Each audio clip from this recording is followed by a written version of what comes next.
ঘাড়ে ব্যথার সাথে মাথা ঘোরার কিন্তু একটা খুব বড় সম্পর্ক আছে। আজকে আমি একটা এক্সারসাইজ দেখাচ্ছি যে এক্সারসাইজটা করলে ঘাড়ে ব্যথার সাথে মাথা ঘোরার যে সমস্যা সেটা কিন্তু অনেকটা সেরে যাবে। কিন্তু কিছু মানুষ এই এক্সারসাইজের রেজাল্ট পাবেন না। যাদের ভিভিআই অর্থাৎ ভার্টিব্রো বেসিলার ইনসাফিসিয়েন্সি আছে বা যাদের গ্লুকোজ লেভেল ব্লাড সুগার বেশি বা কম অথবা যাদের ব্লাড প্রেশার কম বেশি আছে এবং ফাইনাল হচ্ছে যাদের কানের সমস্যা আছে। এই কটা সমস্যা যাদের নেই কিন্তু তবুও ঘাড়ে ব্যথা এবং মাথা ঘুরছে তাদের আমি একটা এক্সারসাইজ দেখাচ্ছি।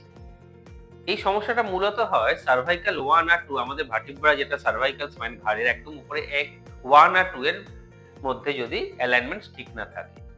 সেলফ এক্সারসাইজ এটাকে আমরা বলি সাস্টেইন ন্যাচারাল অ্যাপোফাইশিয়াল গ্লাইড স্ন্যাক। এইটা করলে কিন্তু আপনারা অনেকটা রেজাল্ট পাবেন। চলো শুরু করি এক্সারসাইজটা। এটা একটা স্ট্র্যাপ নেবেন, দিয়ে আস্তে করে বাঁ দিকে তাকাবেন।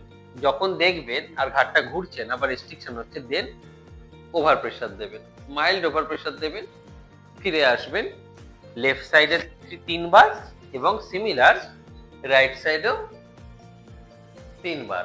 একটা জিনিস মাথায় রাখবেন, যখন ফিতেটা দেবেন এই ফিতেটার অ্যাঙ্গেলটা যেন টুয়ার্ডস আইবল হয়। আইবলের দিকে আপনারা যদি দেন তবেই কিন্তু আপনারা বেনিফিটটা পাবেন। আইবলের দিকে যদি না থাকে দেন কিন্তু আপনারা প্রপার প্লেনে মুভমেন্টটা করতে পারবেন না।